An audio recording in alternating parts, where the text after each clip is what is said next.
Welcome to the DCTV News at Noon program. I'm Kelsey Kiesling. And I'm Kendra Cook. Dolores County Broadcasting Network is the producer of DCTV with support from the Southwest TV Translator Association. If you have a news topic or event you'd like to see covered, give us a call. The studio number is 677-4119. Today's show runs Thursday at noon and is uploaded to our YouTube channel and our DCTV News at Noon Facebook page to watch on demand. Today is May 9th, 2019, and now the news at noon.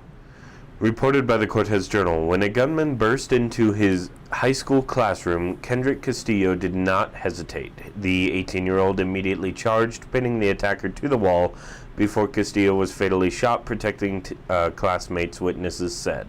As he charged, so did two other students. One of them, Brendan Bialy, wrestled the gun from the shooter's hand, and the student subdued him. A second shooter was captured by an armed security guard. Authorities said these acts of bravery helped minimize the bloodshed from Tuesday's attack, which also wounded 8 people.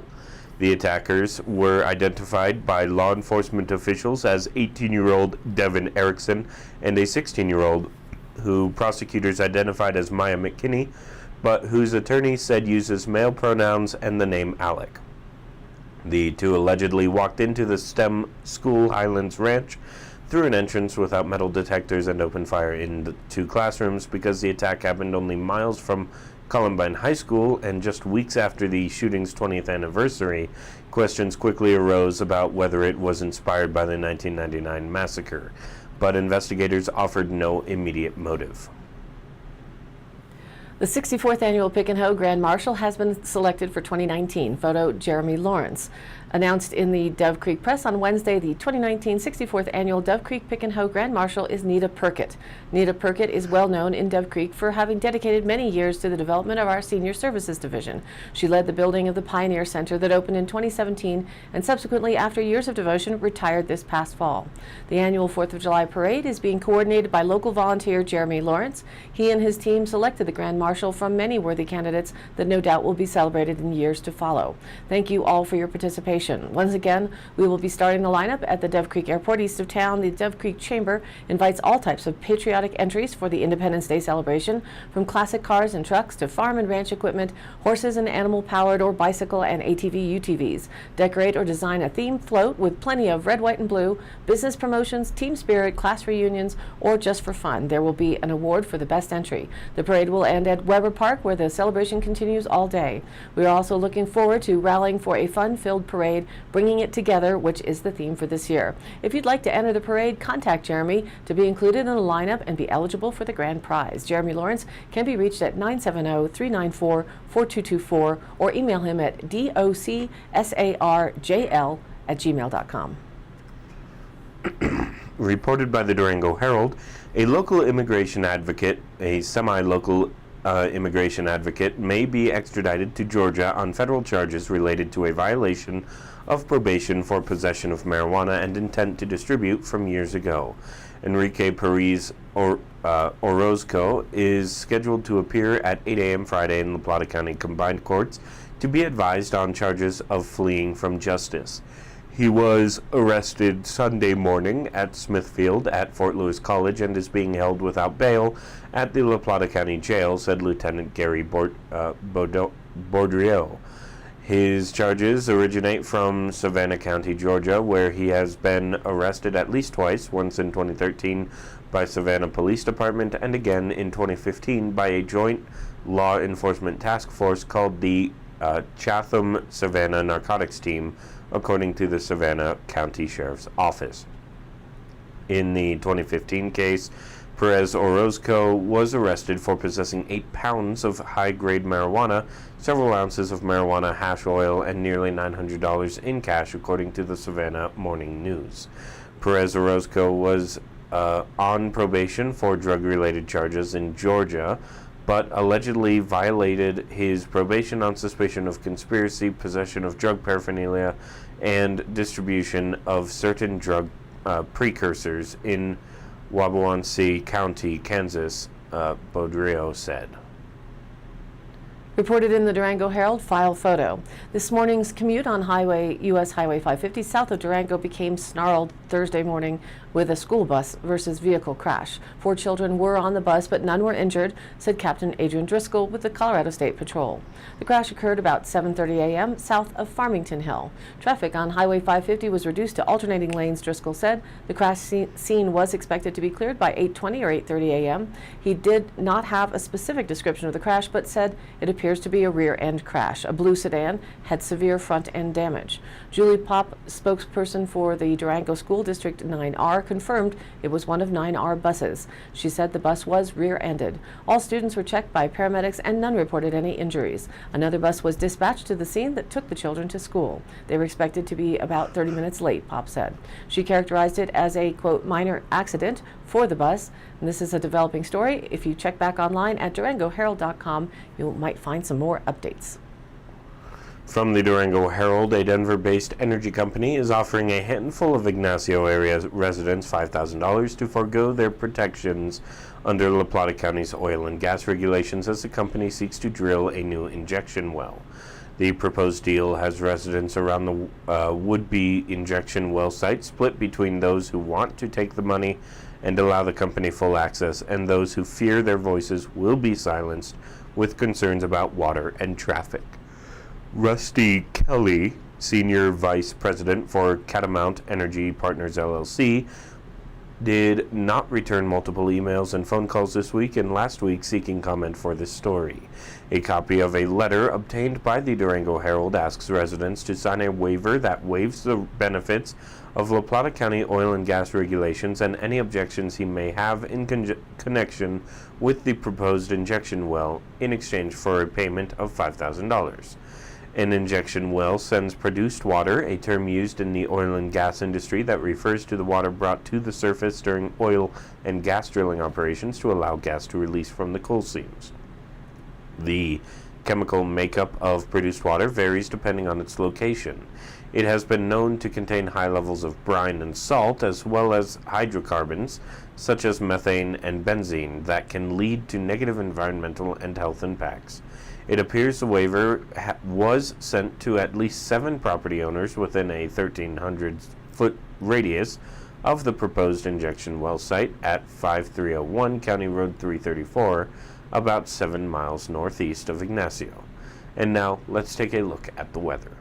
Today, a 50% chance of showers and thunderstorms are possible across most of our area, mostly cloudy with a cool high just near 53 degrees. West-north winds or west-northwest winds are around 10 miles an hour, and they will be shifting south-southwest by the afternoon. Tonight, showers are likely with a 60% chance, mainly in the late afternoon and early evening, mostly cloudy with a low around 40 on the overnight. Then Friday, again, showers are likely at 60% with thunderstorms also possible. Cloudy with a high near just 53 again, so now that early morning snow seems to be back out of the forecast, and I think everyone can agree that's just fine. Friday night, we still have a 50-50 chance for showers and thunderstorms, cloudy with a low around 38 degrees.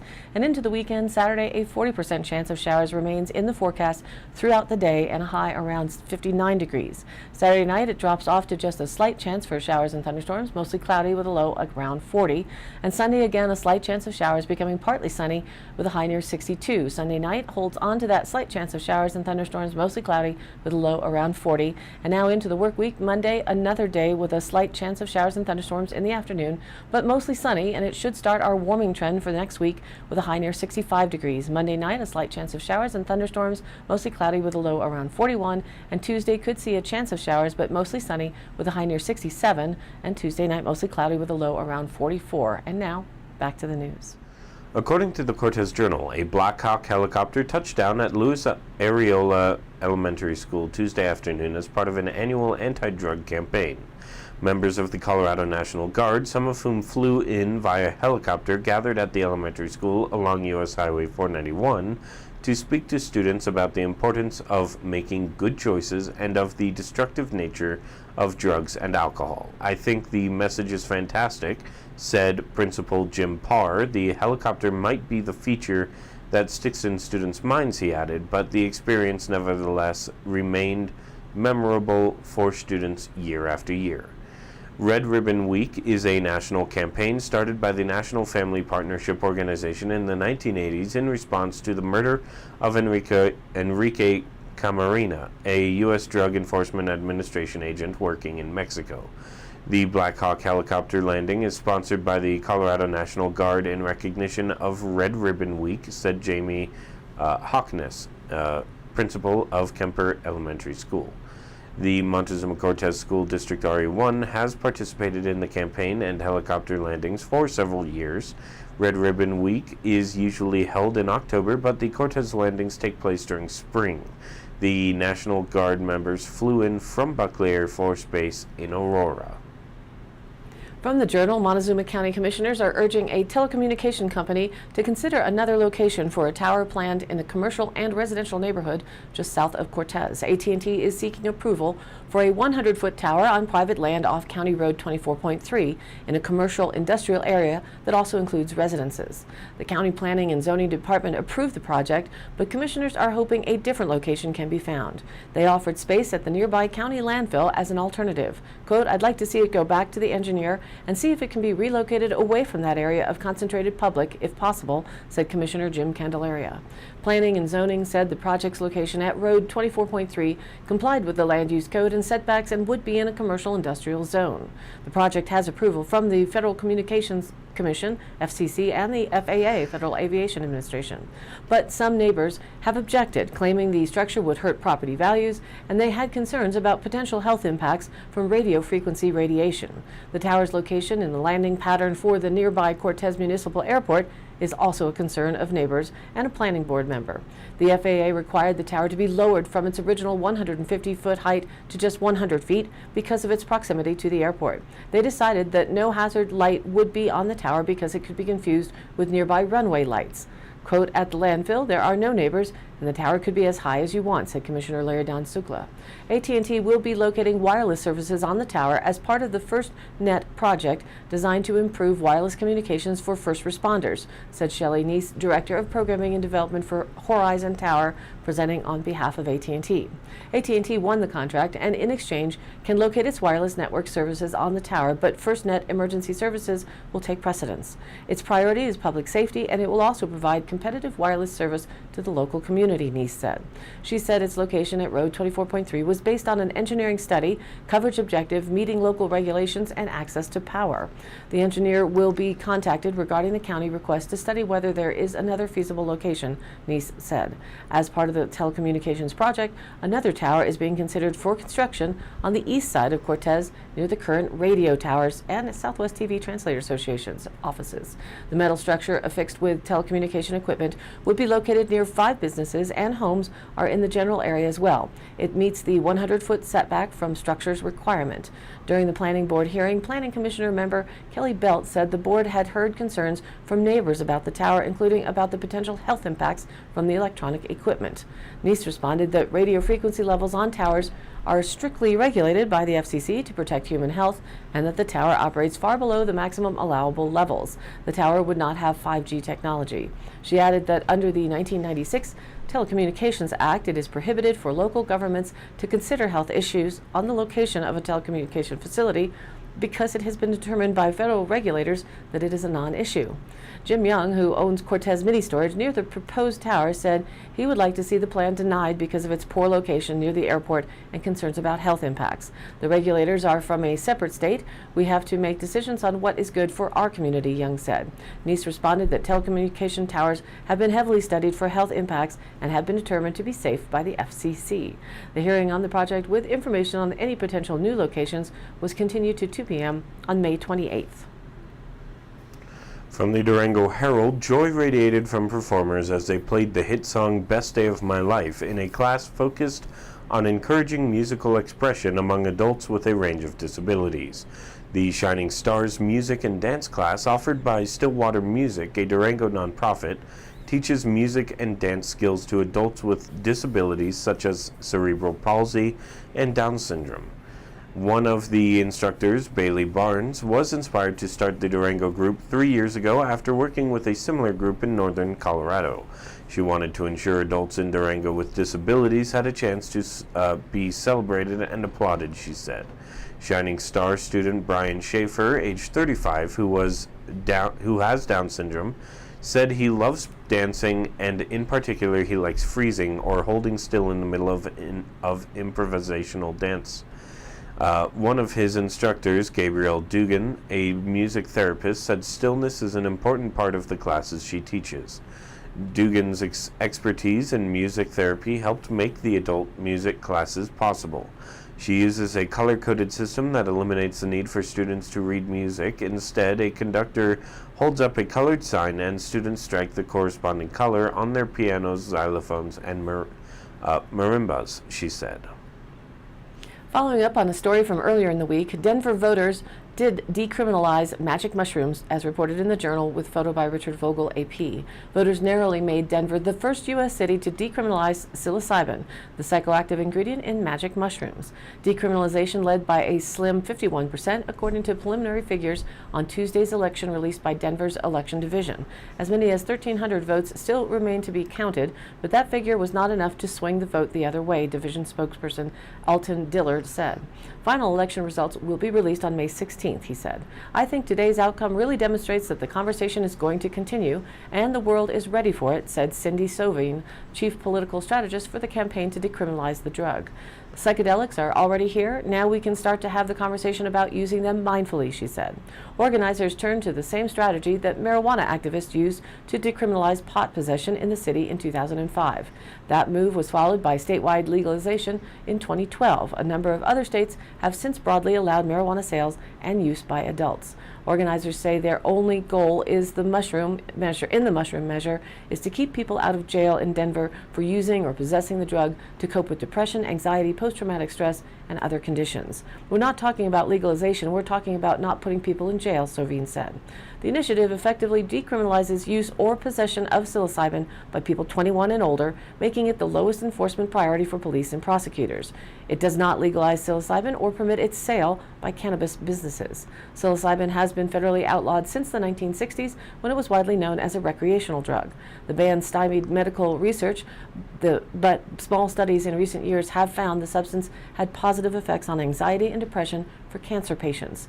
Users have described seeing vivid colors and geometric patterns and experiencing powerful spiritual connections and emotions. Magic mushrooms historically have been used in religious practices because of their powerful effect on perceptions and spiritual experiences. Those same effects have appealed to the recreational users dating to the 1960s counterculture movement. The mushroom ordinance also prevents city funds from being used to pursue criminal penalties on possession or use and creates a panel to study the effects of the change. According to the Durango Herald, it's longer than 2 city buses, weighs more than a Boeing 747, fully loaded with passengers, and can pull 16 statues of Liberty over a mountain. The Big Boy number 4014 steam locomotive rolled out of a Union Pacific restoration shop in Cheyenne over the weekend for a big debut after 5 years of restoration. It then headed toward Utah as part of a year-long tour to commemorate the Transcontinental Railroad's 150th anniversary. Big Boys hauled freight between Wyoming and Utah in the 1940s and 50s. Of the 25 built by the American Locomotive Company in Schenectady, New York, from 1941 to 1944, 8 remain. Only number 4014 will be operational. Engineered for steep mountain grades, each Big Boy had not one but 2 huge engines beneath a 250-ton boiler, able to hold enough water to cover an area the size of a basketball court to the depth of a high-top shoe. The locomotives are not only big, they're so complex that steam train buffs long considered restoring one to a fully operational state all but impossible, said Jim Rinn, editor of Trains magazine. They were the pinnacle of steam locomotive design in the years before diesel engines took over as the less expensive, more efficient standard for U.S. railroads, Rinn said. Today's High Canyon Country happenings. The 15th annual Ute Mountain Mesa Verde Birding Festival runs from May 8th to the 12th. Visit their website to see which tours on Saturday and Sunday have openings. It's online at Ute Mountain Mesa Verde Birding Festival.com. The festival is based out of the Cortez Cultural Center in Cortez. May 10th, the Wild Edge Brewing Collective is featuring live music from the Ben Gibson Duo. Ben Gibson and Jim Belcher create acoustic rock and blues as the Ben Gibson Duo. Music runs from 7 to 9 p.m. There's a $5 cover charge to help support local music, and that's in Cortez on North Market Street. And if you're courageous enough to head out to Moab this weekend, 2 days of stand-up paddling events through the spectacular Red Rock Canyons of southeastern Utah and past some of the world's most breathtaking scenery is what's happening. It's called, among other things in Moab, it's called Back of Beyond Paddle Race on Friday and Saturday, May 10th and 11th. Day one is the Postcard Alley, 7-mile flatwater downriver race starting 29 miles from Moab on Highway 128 at the historic Dewey Bridge. The race follows the Colorado River through the spectacular Red Rock Canyons, and then day two is the Stand-Up Showdown, a whitewater race through White's Rapid, starting 13 miles from Moab on Highway 128 at the famous Red Cliffs Lodge. Racers will sprint to navigate buoy turns and navigate this Class 2 or 3 rapid to take the title. And all of these happenings are posted on our DCTV News at Noon Facebook page, along with the YouTube replays, weather, original stories, and local posts. To share your event or information, contact us by email dcbnnews@gmail.com or call us here at the station 970-677-4119. Thanks for tuning in. News at Noon airs at noon Monday through Thursday and then is available online on our YouTube channel and our DCTV News at Noon Facebook page on demand. Be sure to like us there on Facebook and join in on the news of our area, and of course, please share it with a friend. For Kendra Cook with DCTV and the News at Noon program out of Dove Creek, USA, I'm Kelsey Kiesling. Thanks for watching.